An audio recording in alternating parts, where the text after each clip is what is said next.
Today we got geography now. We got Canada. Canada is legit one of my favorite places and one of my few places that I wouldn't mind moving to. So really excited to check this one out. I absolutely love Canada. So yeah, this will be a good video, man. Let's check it out. Here at Geography Now, we got over 40 people that emailed us to help out with this episode from Canada. So without further ado, here comes the Canada episode.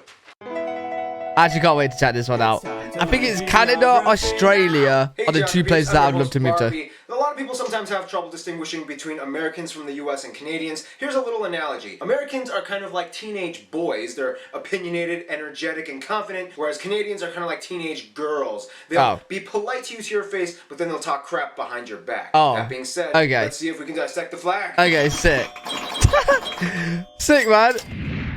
The flag consists of a red and field that was nice. in the middle. In the middle of the entire flag lies a single 11-pointed red maple leaf. Red symbolizes the sacrifice during both world wars, and the white symbolizes the peace, tranquility, and neutrality of the country. The maple leaf has historically been a symbol of Canada for centuries, even during British rule. Some Canadians will tell you the 11 points symbolize the provinces, and the last one being for the territories, but that's not really true. That's just kind of how the leaf looks. Also, keep in mind, Quebec would much rather fly this flag instead of the maple leaf, but we'll discuss more about that in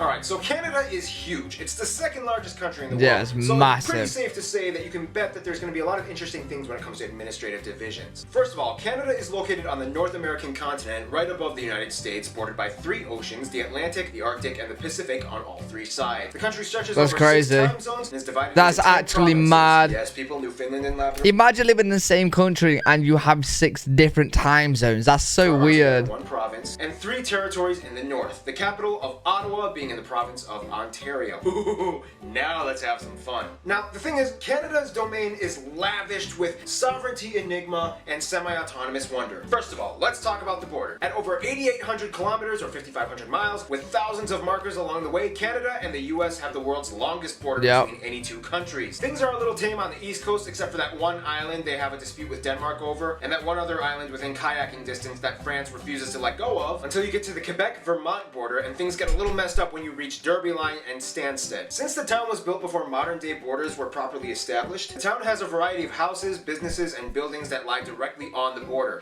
Yeah, that's so weird. Like, bro, imagine you let's say that you work in a shop or something that is on the borderline, and like you go to the toilet of the shop, you're in America. You go back to the shop floor, you're in Canada. Like, bro, that's so fucking weird. It has an entrance for people on the US side and the Canada side. People of each country must enter on their side, and if they exit on the opposite country, they must stay on the sidewalk and report to the customs office. Failure to do so and stepping on the road can result in arrest. Wait. Borders were properly established. The town has a variety of houses, businesses, and buildings that lie directly on the border. Haskell Free Library even marks the border in its reading rooms and has an entrance for people on the US side and the Canada side. Bro, no. Bro, so let's say this is the Canada side, this is the US side. They're not allowed to cross. You're not. But what about the people working there? What the fuck? People definitely do cross. People 100% cross. Reading rooms and has an entrance for people on the US side and the Canada side. People of each country must enter on their side, and if they exit on the opposite country, they must stay on the sidewalk and report to the customs office. Failure to do so and stepping on the road can— Wait, what does that say? Do not enter, you may not enter the United States on this street. Bro, what the hell? 5,000 fine. Oh my god. In arrest. And this delightfully accidental slab of confusion known as the Northwest Angle that belongs to Minnesota, mostly owned by the Ojibwe tribe, situated on the Lake of the Woods, where you can find the reassuringly perfect getaway spots, Massacre Island, and Little Massacre Island. The rest of the Wait, is that actually called fucking Massacre? Oh my god. As best as it can to cut straight on the 49th parallel, even though it zigzags a little bit, and 4 airports have runways that either straddle or are exactly parallel to the border. Somewhere around 80% of Canadians live within 100 miles or 160 kilometers to the border of the US, and the further north you go, things just get a little kind of fuzzy and neglected. Cold. They still have a little bit of trouble integrating the rest of the land the further up you go. There are only 2 main highways that lead to the Yukon and Northwest territories from the south, whereas there are virtually no roads leading to any of the provinces or territories into none of it. The only only way to get into Nunavut is to either fly or take a boat. I mean, technically, Bro, that's you could walk mad. across the border, but that would suck. Speaking of Nunavut, Canada has the most northerly inhabited place in the world. Alert Canada, a perpetually icy, frozen, desolate settlement typically operated by as few as 5 people year-round. What the Functioning as both as fuck? a militaristic station and a seasonal research facility. Now, the one thing you have to know about Canada's administrative divisions is that it all kind of constitutionally fits together until you get to Quebec. Although Quebec is still considered a province of Canada, they've made it very clear in the past that they have a strong sense of Quebecois nationalism that many even take to the separatist extreme. Nonetheless, many of Canada's divisions and I never functions knew are heavily that. influenced by the landscape. Such we will discuss in... Bro, I want to see. Is this the part? Is this the part where we're going to see the pretty Canada? Is this the part? Okay, so once again, Canada is huge and often referred to as the Great White North. However, not all of Canada is a chilly Arctic tundra. First of all, Canada's physical features are built with a strange yet complementary mix of geological and meteorological... Yes, that's a word. Score meteorological facets. Bro, what the Looking hell at is that? Canada, one of the most notable features that sticks out would have to probably be the Hudson Bay, the second largest bay in the world after the Bay of Bengal, and the Oh my largest God. bay that freezes over in winter. This bay provides a drainage basin that hydrates about half of the entire country and a little bit of the northwest of the US. The strange thing is that the Hudson Bay actually sits on a gravitational anomaly in which gravity here is actually a little bit lower than the rest of the planet's average. It has to do with some kind of sciencey reason about ground convection and ice melt rebound, yada yada yada. Hey guys, want to lose some weight? Try the new workout and diet trend, Hudson 90X. Our diet and workout plan includes going to the Hudson Bay. No, but seriously, almost nobody lives along the Hudson Bay. It's almost impossible to build roads with the rugged, splotchy rock landscape with too many ponds and lakes getting in the way for any Bro, that's straight mad, highway to isn't build. it? Look how like Speaking of scattered which, all at the around like 2 to land 3 is. million, it's actually speculated that around 60% of all the world's lakes and about 30% of all the world's fresh water can be found in Canada. Tap water can actually have better quality than bottled water in Canada. This has to do largely with the That's mad. domineering freckly crevice zone that takes up about half of the entire country, the Canadian Shield. The Canadian Shield is a wide plateau of exposed Precambrian igneous rock that harbors little soil and vegetation, but offers a glory field of mining. Canada has some Bro, we haven't seen any of like Canada, like, you know, landmarks, of the world's richest bro. deposits of metal ores like nickel, gold, Like the silver. biggest reason why like I want to move, like I'd love to move to Canada or Australia. Well, Australia's a bit different. They got like their big animals and stuff, so I can't ever see me moving there. But the reason why I wanted to move to Canada is one, you're on that side of the world, so it's really good for like content, and two, like I know people that's in Canada. They're super nice, super friendly. I know quite a few people in Canada actually. Really, really, really nice people, and just the landmarks and the stuff that I've seen of Canada, it actually looks so beautiful. And copper, 2/3 of all the cesium in the world comes from one mine in Manitoba, Burnick Lake. Fun little side note. Right now, we're Canada not has seeing the world's anything. largest third-order lake Just island. lakes. That's an island in a lake on an island in a lake on an island. Located on Victoria Island, this little squiggly 4-acre rock was discovered by map nerds who scrolled Google Maps just a couple of years ago. The island has no name and has most likely never had anyone step foot on it. I mean, I'll do it if nobody else will, but I might need a corporate sponsorship. I'm looking at you, Aunt Jemima. Canada also has 2 of the top 10 largest impact craters on Earth. Sudbury Crater in Ontario and Manicouagan in Quebec with its almost perfectly circular imprint flooded and now a reservoir that you Bro, that looks like a paw print, don't it? What the hell? can see from space. Okay, there's a lot more in this section, so I'm just going to kind of rapid fire throughout all the rest of the facts. About 40% of the country is covered in forests, and about 1/10 of the world's forests are in Canada. Over 60% of the world's polar bears live in Canada. The Bay of Fundy has the world's highest tidal That's range, it. with the highest point being over 16 meters. Niagara Falls looks cool. Mount Thor has the world's highest vertical drop. With the highest point this being is what over I'm 16 talking meters. about. Niagara Falls Bro, I need to see this at one point in my life. I actually do. That looks insane. looks cool. Mount Thor has the world's highest vertical drop. Quebec alone supplies about 70% of the world's maple syrup, and they actually have a maple syrup reserve with over 222,000 barrels of maple syrup. Prince Edward Island has a weird Holy shit. natural phenomena in which the sands on the beach make this weird squeaking noise when you step on it. Here's some footage. What? The largest inland lakes besides the ones Wait, shared why with does the that US do are the that? Great Lakes are the Great Bear and Great Slave Lakes, named after the slavey people. No, I'm not talking about slaves, I'm talking about the slavey people. There's a difference. One we'll discuss in... The fuck is the difference? Canada is one The of hell those is the places where everybody slavey kind of people? fits in, but there's always a little bit of gossip going around every corner. First of all, Canada has about 35 million people, making it one of the least densely populated places on Earth, about 3/4 of whom identify as That is mad. That is actually crazy. Because the UK is like, you put the UK like, you know, near Canada, and the UK is fucking tiny. And the UK is what, like 65, nearly 70 million people.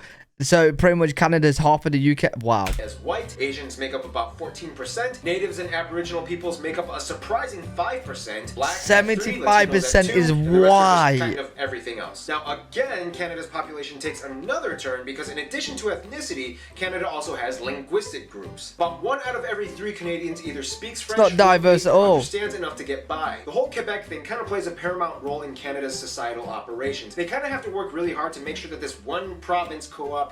Also, keep in mind, Quebec isn't the only place in Canada where French is spoken. Communities in Ontario, Manitoba, and... Oh yeah, what is the situation? Is that because of Quebec? Is that the situation, what's happening in Canada? Because like, Canadians, they speak English, but then they also speak French. And is that mainly because of Quebec? Especially the maritime province like Newfoundland, New Brunswick, and Nova Scotia have huge communities of French speakers. The difference though is that these French speakers have an even deeper level of segregated culture. Many people in the maritime provinces have a unique Acadian French culture that differs from Quebec. Fun side note, the Cajun people of the US in Louisiana are generally descended from the Acadian people that were expelled and deported from these provinces by the British in the 1700s. Back then, the Louisiana Purchase didn't happen yet, so all of this area was still French. Yada yada yada, they came over and invented gumbo. So that's why Cajun speak French America, because Canada! Nonetheless, about 1 out of every 5 Canadians was born outside of Canada, making Canada pretty diverse. Oh shit, I was like, it's not diverse with the 75% white, right? But 1 out of every 5 Canadians is born outside of Canada? Okay, never mind. U.S. entertainment quota standards. Alright, toss in a black guy, an Asian girl. Hey, why not throw in one of those Indian guys? Those people are trending these days. But make sure the lead is a handsome, attractive, rugged white guy. And this is where I want to make a geography now spotlight. Canada has a somewhat shrouded community of under-highlighted individuals that typically go unnoticed, even by Canadians. Sure, we can talk about Toronto, Vancouver, heck, even Calgary. Oh, they look so beautiful, man. Nobody really gives these guys a chance. So Yukon, Northwest, none of it. I'm putting you guys on display. Altogether, the population of all 3 of these territories is only about 110,000 people, making it the most sparsely populated area of all of Canada. First of all, Indigenous peoples of Canada number about 850,000 and altogether have about 630 reservations speckled throughout the entire country. The largest reserves are located in these territories. Indigenous people in Canada are generally categorized into 3 separate groups: the First Nations, the Métis, and the Inuit. The Métis are mixed-race Indigenous, the First Nations are generally southern tribes that typically live in forested areas, and the Inuit are straight-up Arctic folk. Here's how you can kind of distinguish the 3 territories. Yukon is predominantly white. This is pretty cool. It has a lot of First Nation tribes, like the Slave and I never knew this. Close to the Great Slave Lake, although many of them prefer to be called the Dene. Cool side note, the Navajo tribe in the US to some extent trace their heritage to these people. See how everything is connected, people? Finally, we reach Nunavut, which is almost exclusively Inuit. The Northwest Territories and Nunavut actually used to be part of the same territory, but then in 1999, Nunavut was like, I ain't having none of it, and became its own thing. No, seriously, sick. Inuit culture is one of the most underrated and culturally fascinating things you'll ever encounter. They speak Inuktitut, a cousin of the Greenlandic language. They can pretty much understand each other. The hell? They have their own written script that you can find on... Bro, it's actually mad how many languages there is, isn't it? Like, I can't even remember the number, but it's a lot. There's a lot of fucking languages in the world, and it's actually crazy to think how many like individual languages they are. Street signs and traffic. And like, for example, these guys have their own language. Rituals, games, music, and even cuisine. If you ever come here, make sure you try some whale blubber and watch a throat game song, which looks like this. What a great way to make friends. Which takes us to... The fuck is that? Canada is friends with everyone. The end. Wait. What a great way to make friends. Which takes us to... Canada is friends with everyone. The end. Nah, okay, let's do that. Oh, I thought you actually was gonna end it there. Just a little bit more. Okay, so Canada does kind of typically maintain a foreign policy that does encourage diplomacy outreach to pretty much every country that they can grab at. Heck, they even had good ties with Cuba after the US put an embargo on them. Nonetheless, Canada's relations kind of typically shadow those of the US. Allies with the same allies, and opponents with the same opponents. I mean, have you seen the movie Argo? First of all, Canada is not only part of the Commonwealth, but the Commonwealth realm. Yes, there's a difference. So in general, they pretty much get along with everything that was once part of the British Empire. Then you Right. have the Francophone countries that also gel well with Canada as well. The funny thing is, although the US complains about the immigration procedures of Mexicans into the US, Canada is actually trying to coerce and entice Mexicans to come in. With its low birth rate and a need for a bigger And workforce that's to sick. assist the aging population, Canada has relaxed its immigration and visa policies in order to gain skilled workers, and specifically from the Central American regions. Flyers and advertisements are spread all over Mexico, encouraging them to move in. Of course, when it comes That to is those closest sick. to them, Canada does have their top pick, the United States. Some say Canada is like the little brother of the US, some say it's like the best friend, but in all honesty, Canada and the US are kind of like teenage high school sweethearts. Canadians and Americans have been there for each other since day one. The US is the largest export and business partner of Canada and shares the closest diplomatic ties both nationalistically and militaristically. Well, it literally makes sense that they are like the high school sweethearts because they are directly, you know, on top of each The other. difference between Canadians and Americans, though, is that Americans gained their independence by force, whereas Canadians by diplomacy. American immigration policy is like a melting pot where people are kind of expected to assimilate, whereas Canadian foreign policy is kind of like a mosaic. People are encouraged to be distinct culturally. In all honesty, though, they are kind of like a cute little teenage boyfriend-girlfriend couple. Sometimes they like to poke fun at each other, but at the end of the day, they're totally dating and they're totally making out with each other in the back of the movie theaters. In conclusion, Canada, you little sweet cheek you. I'll pick you up at 7. We're going out for some pancakes on that island, in a lake, on an island, in a lake, on an I island. actually want some pancakes though. Stay tuned. Cape Verde is coming up next. Another amazing video from Geography Now. I actually love these videos. If you guys got any videos from Geography Now that you want me to react to, let me know in the comment section below. If you guys enjoy, make sure to leave a thumbs up, subscribe, and I'll see you all in the next video.